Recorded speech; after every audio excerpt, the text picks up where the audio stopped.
I want to take a few minutes today to talk about your discussion boards regarding Nietzsche and the information that you found. Now, I'm sure that as you look through all that material, it was a little bit overwhelming. As some of you clearly indicated, I'm not sure how some of this is applicable to our schools. And as one of you put, which I think is really an important point, is how do we as a Catholic school provide these services to our children? Are those children better served in a public school setting? And that's where the real question comes in. When we talk about an inclusive school, we talk in terms of what we would like to be. But as you realize early in the semester, when we talked about resources and barriers, those are real issues that cannot possibly be overlooked. It's important that as you look at what you're doing in your schools, and you look at your staff and you say, do we have the people to provide the services? And if we don't, how can we bring in those services? Are there funds available through the federal government?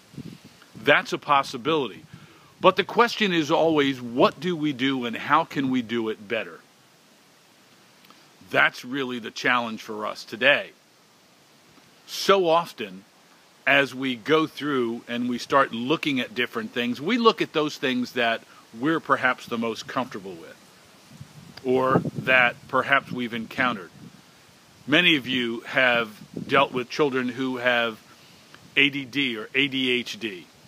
Some of you have dealt with children who have diabetes. But when you start talking about more debilitating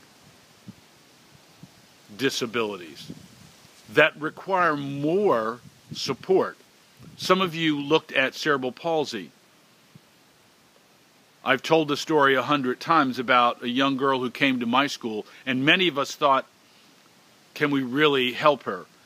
And when the mother clearly stated, we're not talking about a wheelchair, we're talking about a young girl who lives in a wheelchair. That young lady graduated from our Catholic high school and went on to Loyola University in Maryland. The challenges that we face cannot be possibly underestimated. When you start looking at what you want your school to be, you must determine what it is that your school can do. But it starts with you as an administrator, knowing the abilities, the capabilities of your faculty, your staff, and your facilities. And what you need to do is to look at all of those and say, if we want to move in this direction, what can we possibly do? What can we do to make this a reality? You cannot simply wave the magic wand and make it happen. So I'm glad that you learned a great deal as you started going through websites, but I'm sure as you also found out, there's an awful lot there. And it's changing on a regular basis. The challenge for you as an administrator is to ensure that you understand your school's abilities and decide what it is that you want. In the Pope's recent visit to the United States, he talked in many different situations about the need to make sure that we take care of the least able. When we look at Catholic schools, we must look at ourselves and say, how are we able to complete our mission? And are we, in fact, living up to that mission? It's hard. There's no denying it.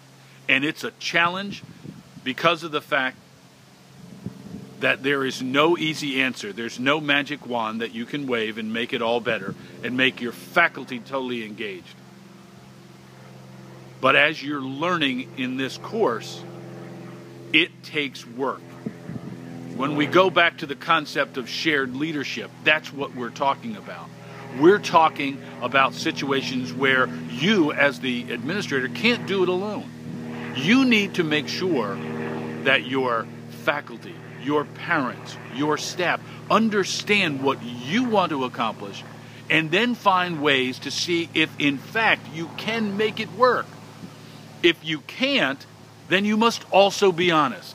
You must tell people that right now we cannot provide this service. However, when you look at all your options, don't forget the federal mandates in IDEA.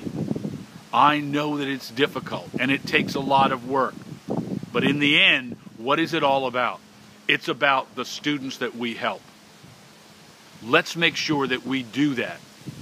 We use the concept of shared leadership, that we look at the resources that we have and the barriers and try to find ways to overcome those. Because as you're learning more and more each day, it's not easy. But I would also ask you to keep in mind, it's not easy for those parents, and it's not easy for those children. As Catholic schools, we want to do the best that we can. Building an inclusive environment may take quite a while, but the challenge is to make sure that we live up to our role as Catholic school administrators, and that we do the best that we can for every child who enters our door. And we also must be honest. If there are things that we cannot do, we need to make sure that we help those parents find the right place for their child. We all hope it's our school, but sometimes it's not. Again, if you have any questions, as always, please feel free to give me a call.